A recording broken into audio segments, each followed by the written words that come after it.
Alright guys, so as everyone knows, in less than 1 month and a half from now, we will get what it might be the best burst of speed we have had in a while, and considering how many of you guys ask for it, today I will be talking about the prices the packs could arrive by, as well as which cars should you go for. I will talk a bit about the new Bugatti Mistral as well, which is coming along this burst of speed, and I will tell you guys if it's any worth to go for this event, or if you should not spend your tokens at all. So with no further delay, let's get into it. I will be testing on multiplayer each one of the cars that will appear through the burst of speed, and I will let you know my thoughts about them as well. I will begin with the A-Class cars all the way up to the main burst of speed cars. This is the Deus Bajan and the Thembo Aurora Tour. Starting with the Jaguar XJR9, well, I have to admit that this one is easily one of the best A-Class cars of the entire game, mostly because of its insanely high top speed, which combined with a truly solid nitro efficiency and a not bad handling makes it a particularly solid car, especially in Ghost Slipstream, since as you can guess, its acceleration is really slow in order to counterbalance the other insanely OP stats this monster has. The drift radius isn't bad, but it isn't extremely sharp either, which doesn't matter really, since on twisty tracks this car truly struggles against other cars with either better acceleration, which helps them recover their speed faster, or better handling, which helps them to lose less speed while drifting, or even better, cars with both advantages. Either way, the XJR9 is a king in speed-oriented tracks, where there isn't any other A-Class car coming close to this Jaguar top speed. The other A-Class car this burst of speed brings back is the Forcilla P1, one of the highest cars in terms of rank of the entire A-Class, with a really good acceleration, which sadly happens to have a really bad drift, which despite it's not precisely wide, it makes this car to lose more speed than usual while taking corners. It might not be a big deal with such a huge acceleration, many of you might say, but the truth is that the handling isn't great either, so in general you have a car that it's not as easy to control as others around these ranks, and thus this is a disadvantage that drops this car slightly back in comparison to cars like the Countach 2022 or the Pagani Imola. Still, this car isn't bad and you can win some races with it while using it on multiplayer, it's just that it's not as reliable as others. If I have to pick one between the Jaguar XJR9, which I just mentioned, and the Forcilla P1, I will definitely go with the Jaguar, since it will be far more useful overall. Nitro and top speed on the Forcilla aren't bad, but don't make this car stand apart either. Only acceleration does, so that doesn't make it a king by itself. Okay, so right above these A-Class cars on the burst of speed packs there will be S-Class cars, but without the high rank the main cars have. Intermediate cars, we could say. I will begin with the Torino Super Sport, which is a quite high rank car for what this car offers really. I have always considered this car not to be more than a filler car, because at the end of the day, nothing on this car makes it stand out. It has an average top speed combined with an average handling, nitro, and a bit above the average acceleration, and that's really it. I had to spend 70,000 tokens to get this car out of some multipacks a long time ago, so as you can understand, it's not a car I like at all, but as you can see, you can win some races with it on multiplayer since, well, it's average but not useless. I can't even remember the exact point at which I got it golden, because all what I remember is that it looked so mid back on its first special event that I just wasn't interested in going for it. Then we have the real stuff, the car that will define which packs should you go for, the W Motors Lycan Neon Edition.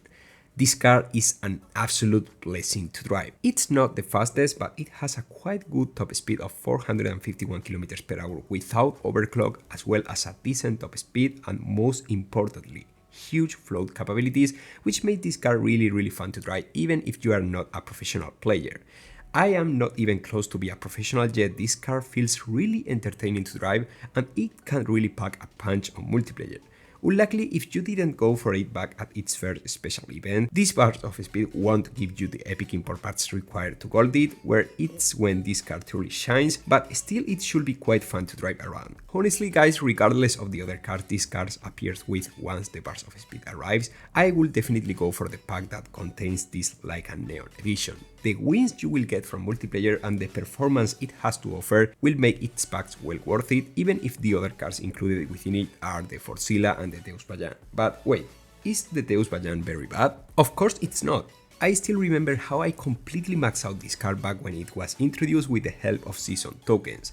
The Deus Bajan doesn't have the sharpest drift radius, but that's basically the only downside this car has. A faster than the average top speed combined with nice floaty capabilities as well as a decent nitro efficiency makes the fact that this car handling is a bit heavy basically a minor inconvenience, because I can assure you that once you get the point of this car, all what you will get is back-to-back wins, especially on classic multiplayer. It's true that the top speed is not as fast as the Koenigsegg Jesko Absolute one, let alone the Devil 16, but for classic it's more than good, honestly. And also it's not as tricky to drive as the car I'm about to mention, so this is of course the Thembo Aurora Tour. Guys, I think everyone remembers how messy this car release was, with 2 separate special events and that stuff, but the real thing is that this 492 km/h car isn't that big of a deal unless you have enough skills to tame it.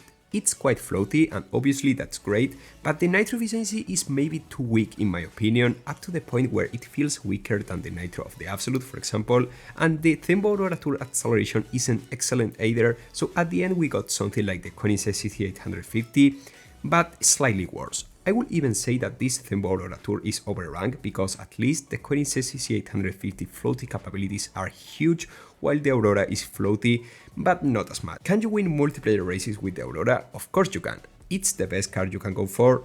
Well, not really. The normal Jesko is already better, despite of having a lower rank. Either way, if this Aurora arrives on the same pack as the Laika Neon Edition, you will have to get it anyways, so it's nice to know that at least it's not useless. But now let's talk about the packs. The prices are not public yet, but I can tell you how much you will have to spend in order to max all the 3 cars from one single pack, based on the prices from previous Bars of Speed events. If the packs cost 75 tokens each, you will need from 55 to 60,000 tokens in order to max all the cars from one pack, which will allow you to lock them all even if there are key cars included. If the packs cost 85 tokens as they did on the last year November Bars of Speed, it will take you from 65 to 75,000 tokens to max all the cars from one single pack. And if by any chance the packs cost 90 tokens each, which is unlikely yet not impossible, then you will need between 75 to 80,000 tokens in order to max them all, let's remember, from one single pack.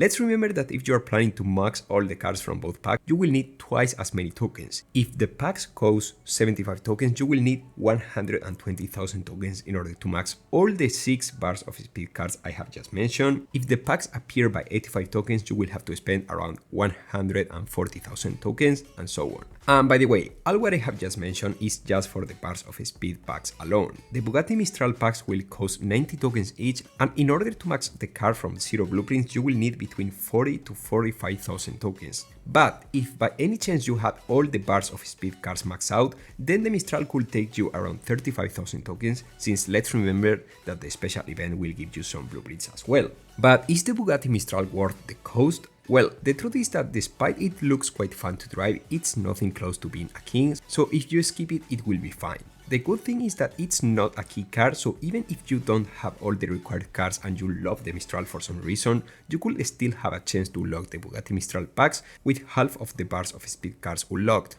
That way, you will be able to at least unlock the Mistral. Being completely honest, this Bars of Speed is easily one of the most interesting ones based on the car selection, and for once, I have to admit that it's a worthy event to spend some tokens at, but only if you have the bare minimum to max a pack cars. This is around 60,000 tokens. If you don't have this amount of tokens, I would not recommend you to spend anything at all, and instead it will be far more worth it for you to keep saving tokens for the future. As always though, the choice is completely yours. Are you planning to go for any specific car pack from the upcoming Bars of Speed? If so, which one?